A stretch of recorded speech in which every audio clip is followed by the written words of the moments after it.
Wish you all அ மெரி Christmas.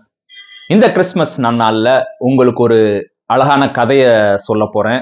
எதுக்காக இந்த கதைனா, உண்மையான கிறிஸ்மஸ் கதை என்னவென்று விளக்குவதற்காக. ஸோ நான் சொல்ல போற கதை வெறும் கற்பனை கதை, இது உண்மையா நடந்ததில்லை. இந்த கதையை கேட்கும் போது இது அங்க நடந்திருக்குமோ, இங்க நடந்திருக்குமோ, அவருக்கு நடந்திருக்குமோ, இவருக்கு நடந்திருக்குமோ, நீங்க எந்த கற்பனையும் பண்ண வேண்டியதில்லை. இது முற்றிலும் ஒரு கற்பனை கதை, முழுக்க முழுக்க கட்டப்பட்ட ஒரு கற்பனை கதை. கதைக்குள்ள போலாமா? இந்த கதை எங்க ஆரம்பிக்குதுன்னா, ஒரு பேங்க்ல ஆரம்பிக்குது. இந்த கதை நடந்தது 20-25 வருஷம் முன்னாடி, இல்ல 30 வருஷம் முன்னாடி கூட வச்சுக்கலாம். நம்ம பழைய காலத்துல, இன்னைக்கு காலகட்டத்துல நடக்கலன்னு வச்சுக்கலாம். ஒரு சின்ன பேங்க்ல நடக்குது. தமிழ்நாடுல ஒரு சின்ன ஊர்ல இருக்கிற ஒரு சின்ன பேங்க்ல நடக்குது.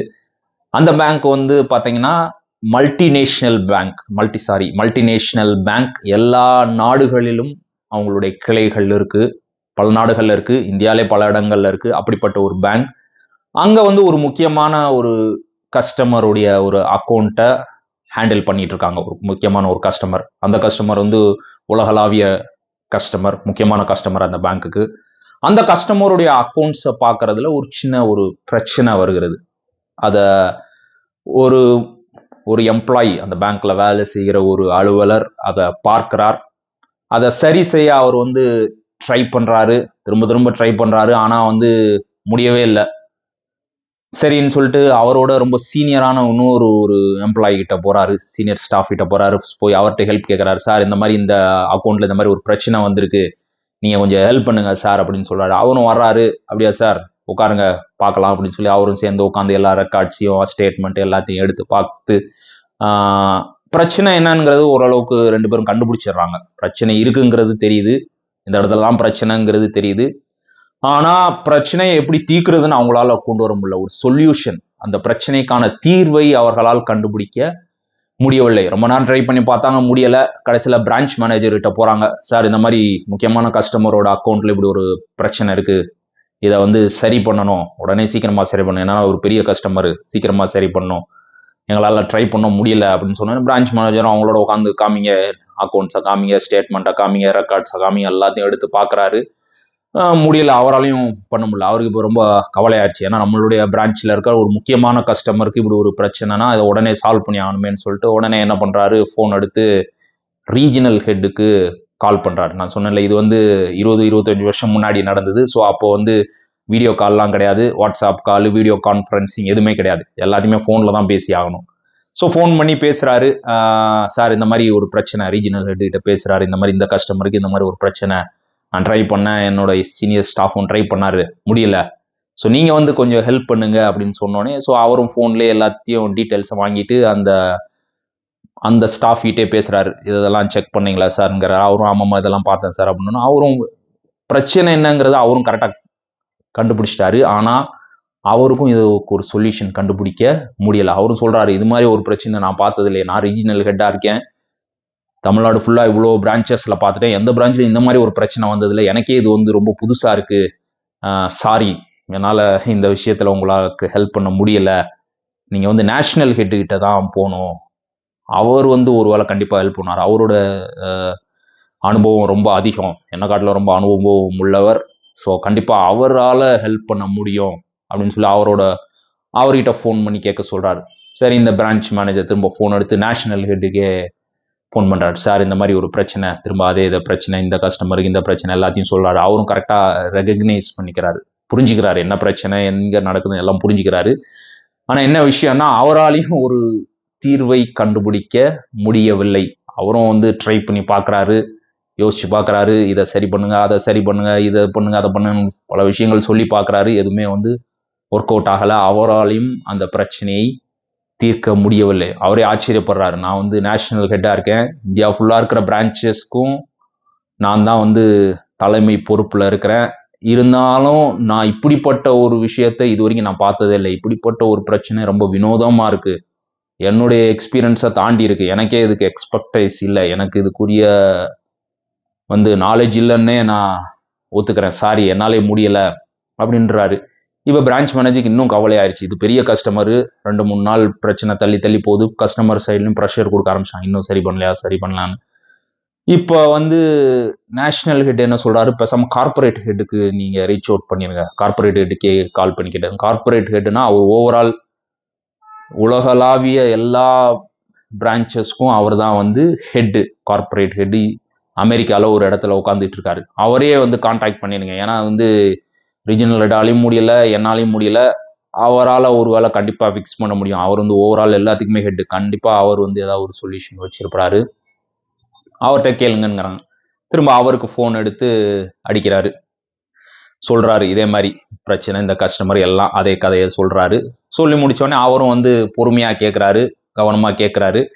கேட்டுட்டு அந்த ஸ்டாஃப் கிட்டே கொடுங்க, நான் வந்து ஹெல்ப் பண்றேன் அப்படிங்கிறாரு. எனக்கு இது என்ன பிரச்சனைங்கிறது கிளியரா புரியுது. எனக்கு இதை எப்படி சரி பண்ணணுங்கிறதும் எனக்கு கிளியரா தெரியும். எனக்கு என்னங்கிறது கிளியரா புரிஞ்சு, நீங்க அந்த ஸ்டாஃப் கிட்டே கொடுங்க, நானே அதை வந்து அவருக்கு சொல்லி தரேன் அப்படின்னு சொன்னா அந்த ஸ்டாஃப் கிட்டே பிரான்ச் மேனேஜர் போனை கொடுத்துறாரு. அவரும் பேசுறாரு. அவ்வளவு பெரிய கார்பரேட் ஹெட், ஓவரால் ஓவரால் உலகளாவிய எல்லா பிரான்ச்சஸ்க்கும் அவர் தான் ஹெட். அவர் இங்க தமிழ்நாட்டில் இருக்கிற ஒரு சின்ன பிரான்ச்ல ஒரு ஸ்டாஃப் கிட்ட டைரக்டா பேசுறாரு. ஸோ சொல்றாரு, ஓகே இதெல்லாம் பண்ணுங்க, இதெல்லாம் செக் பண்ணுங்க, இதெல்லாம் மாத்துங்க, அவரு கரெக்டா இன்ஸ்ட்ரக்ஷன்ஸ்லாம் கொடுக்குறாரு.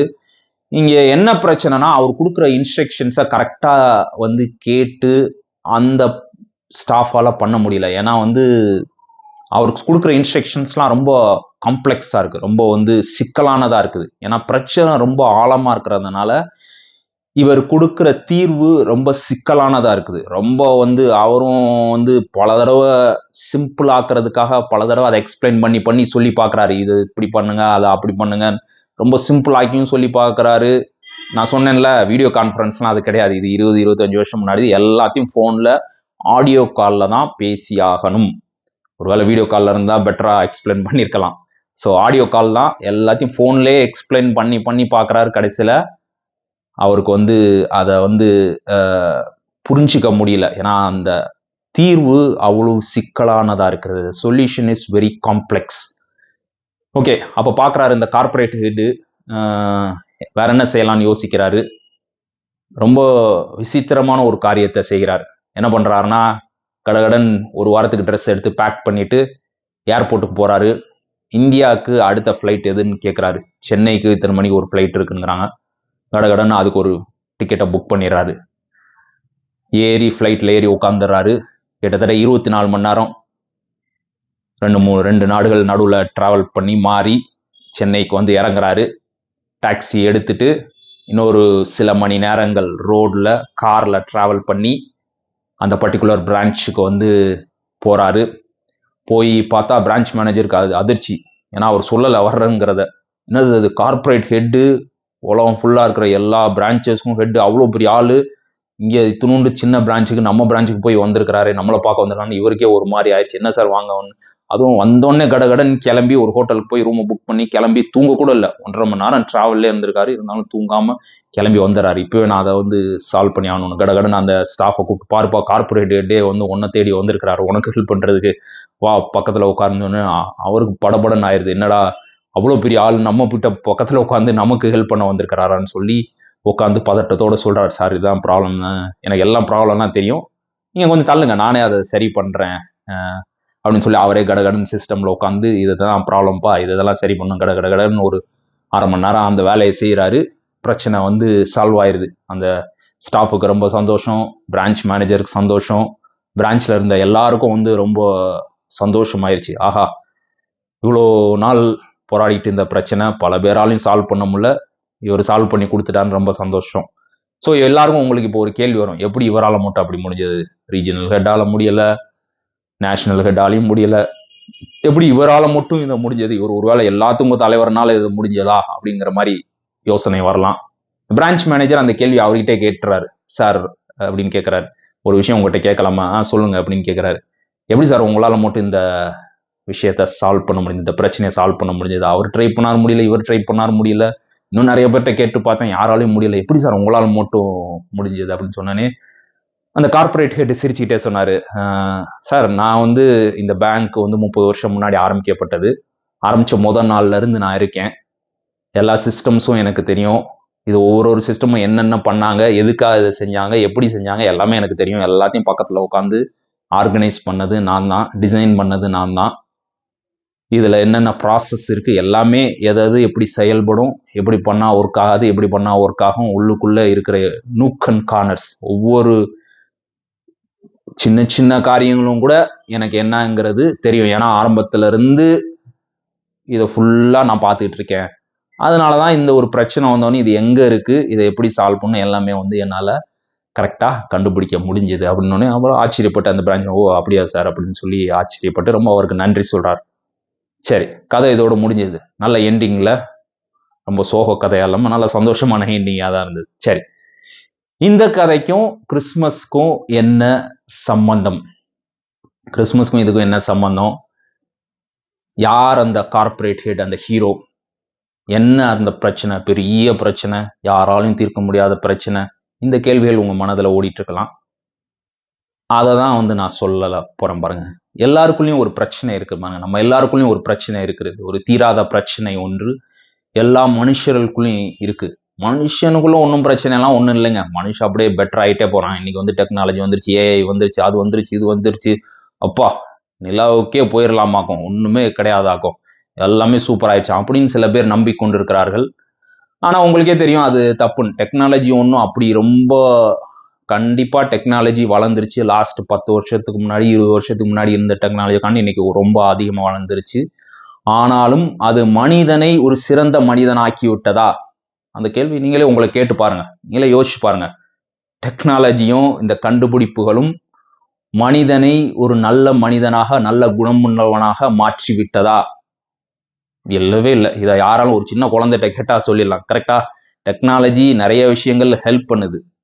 ஆனா அதே நேரத்துல கெட்டதாகவும் முடியுது. செல்போனே எடுத்துக்கோங்க, இதெல்லாம் நல்லதும் செய்யலாம், ஆயிரக்கணக்கில் கெட்டதும் இருக்கு. கரெக்டா? இந்த செல்போனால இன்னைக்கு நிறைய பிள்ளைகளுக்கு பிரச்சனைங்கிறாங்க. கண்ணு பார்வையில பிரச்சனை ஆகுது, நிறைய மென்டல் ஹெல்த் இஷ்யூஸ் வருதுன்னு சொல்றாங்க, மன ரீதியா நிறைய பிரச்சனைகள் வருதுங்கிறாங்க. அதே நேரத்தில் செல்போன் இன்னும் போக ஹெல்ப்ஃபுல்லா தானே இருக்கு. ஸோ டெக்னாலஜி மனுஷங்க ஹெல்ப்ஃபுல்லா இருக்கு. அதே நேரத்தில் டெக்னாலஜி மனுஷனை ஒரு சிறந்தவனாக ஆக்கவில்லை. மனிதனுடைய பிரச்சனை அப்படியே தான் இருக்கு. There is a deep problem inside every man.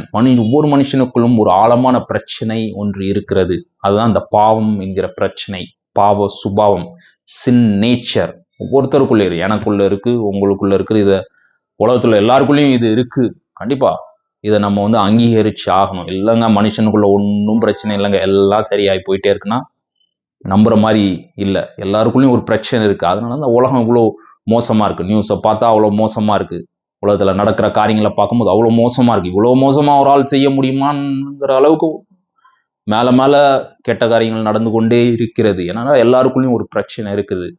பிரச்சனை இருக்குன்னு நமக்கு தெரியும், அந்த கதையில நடந்த மாதிரி தான். ஆனா அது எப்படி தீர்க்கிறதுன்னு தான் நமக்கு தெரியல. நம்ம எல்லாரும் பல விதமான காரியங்களை ட்ரை பண்றோம். இந்த பழக்கத்தோர்களுக்கு இதை செய்யணும், இதை மாத்திக்கிறதுக்கு அதை செய்யணும், இதை செய்யணும், இதை செய்யணும், அதை செஞ்சா இப்படி ஆயிரும், அதை செஞ்சு அதாயிரும், எல்லாத்தையும் ட்ரை பண்ணி பார்த்தாலும் இந்த பிரச்சனையை நம்மால் தீர்க்க முடியாது. நம்மளுடைய சூழலில் இல்லாத ஒருவர், someone who is out of our environment needs to come and help us. நம்மளுடைய சூழலில் இல்லாத ஒருவர், வெளியிலிருந்து ஒருவர், நம்மளை காட்டிலும் பெரியவர் ஒருவர் நமக்கு உதவி செய்ய வேண்டும். அததான் அந்த கார்பரேட் ஹெட் பண்ணது மாதிரி. எங்க இருந்தோ அமெரிக்கால இருந்து ஒரு சின்ன ஊருக்கு ஹெல்ப் பண்ணாரு. அது மாதிரிதான் இதுதான் உண்மையான கிறிஸ்துமஸ் கதை. இயேசுதான் அந்த ஹீரோ. பரலோகத்திலிருந்து பூமிக்கு அவர் மனுஷனாக வந்தார். உங்களுக்காகவும் எனக்காகவும் வந்தார். உங்களுக்கு ஹெல்ப் பண்ண, எனக்கு ஹெல்ப் பண்ண, இந்த உலகத்துல எல்லாருக்காகவும் ஹெல்ப் பண்ணதான் இயேசு இந்த பூமிக்கு மனுஷனாக வந்தார். இதுதான் இந்த கிறிஸ்துமஸுடைய நற்செய்தி. இந்த பாவ பிரச்சனைக்காக நம்மளால எதுவுமே செய்ய முடியாது, நம்மளே நம்மளோட பிரச்சனையை ஃபிக்ஸ் பண்ண முடியாது. அதனால இயேசு அங்கிருந்து இறங்கி மனுஷனா வந்தார். இயேசுடைய பிறப்பு மற்ற எல்லாருடைய பிறப்பு மாதிரி. நம்ம எல்லாரும் பிறந்தப்ப அன்னைக்குதான் நம்ம உலகத்துக்குள்ள வந்தோம். இயேசு அப்படி கிடையாது. இது கிறிஸ்துமஸ்னா ஹாப்பி பர்த்டே ஜீசஸ் அப்படி கிடையாது. இயேசு மனுஷனாய் இந்த பூமிக்குள்ள வந்தார். அதுதான் அவருடைய பிறப்பு, அதுதான் கிறிஸ்துமஸ். அதுக்கு முன்னாடியும் அவர் இருந்தார், பரலோகத்துல கடவுளாக இருந்தார். கடவுளாக இருந்தவர் இறங்கி தன்னைத்தானே தாழ்மைப்படுத்தி ஒரு மனுஷனாக இந்த பூமியிலே பிறந்தார். பூமியிலே மனுஷனாய் வளர்ந்தார். இந்த கஷ்டமான உலகத்துல, இந்த தீமைகள் நிறைந்த உலகத்துல உங்களையும் என்னையும் போல எல்லா கஷ்டத்தையும் சகிச்சு வளர்ந்தார். நம்முடைய பாவத்தை தீர்க்கிறதுக்காக சிலுவையில மரித்தார். தீர்த்து முடிச்சிட்டோங்கிறத காண்பிக்கிறதுக்காக 3ஆம் நாள் உயிரோடு எழுந்தார். இன்னைக்கு திரும்ப பரலோகத்தில் உட்கார்ந்து கொண்டிருக்கிறார். இந்த இயேசு தான் இந்த கிறிஸ்மஸனுடைய ஹீரோ. கிறிஸ்மஸ்னா வெறும் கேக்கு, பெல்ல கட்டில்ட்டு, ஜிங்கிள் பெல்ஸு, கிறிஸ்மஸ் தாத்தா, சாண்டா கிளாஸ், அது கிடையாது. Christmas all about Jesus. Christmas எல்லாமே இயேசுவை குறித்தது. இந்த இயேசு, உங்களுக்காக மனுஷனாய் வந்த இந்த இயேசு, இவரை பற்றி தான் கிறிஸ்மஸ். இவர் உங்க மேல இன்றைக்கு அக்கறை உள்ளவராக இருக்கிறார். இவர் உங்க மேல இன்னைக்கு கரிசனை உள்ளவராக இருக்கிறார். உங்களுடைய பிரச்சனை ஒன்னொன்னு அறிந்திருக்கிறார். பாவ பிரச்சனை மட்டும் இல்ல, இன்னைக்கு நீங்க எந்த பிரச்சனையை கடந்து சென்று கொண்டிருக்கிறீங்களோ அதை குறித்து இந்த இயேசு அக்கறை உள்ளவராக இருக்கிறார். உங்களுடைய பிரச்சனைக்காக உங்க கூட உங்களுக்கு ஹெல்ப் பண்ண அவர் ரெடியா இருக்கிறார். நீங்க செய்ய வேண்டியதான் இந்த இயேசுவை நம்ப வேண்டும்.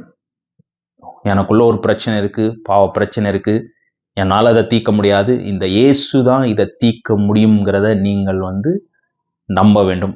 நம்பும்போது இந்த உண்மையான கிறிஸ்துமஸனுடைய சந்தோஷம் உங்களுக்குள்ள வரும். இயேசு உண்மையா உங்கள் இருதயத்துல பிறந்து இந்த கிறிஸ்துமஸ் நன்னாளே ரொம்ப சந்தோஷமான ஒரு நாளாக நிச்சயமாய் உங்களுக்கு இருக்கும். அந்த எண்ணத்தோடு இந்த வீடியோ நான் முடிச்சுக்கிறேன். மறுபடியும் உங்க எல்லாருக்கும் கிறிஸ்துமஸ் வாழ்த்துக்கள். இந்த வீடியோவை பார்த்ததுக்காக ரொம்ப நன்றி. Thank you so much. God bless you.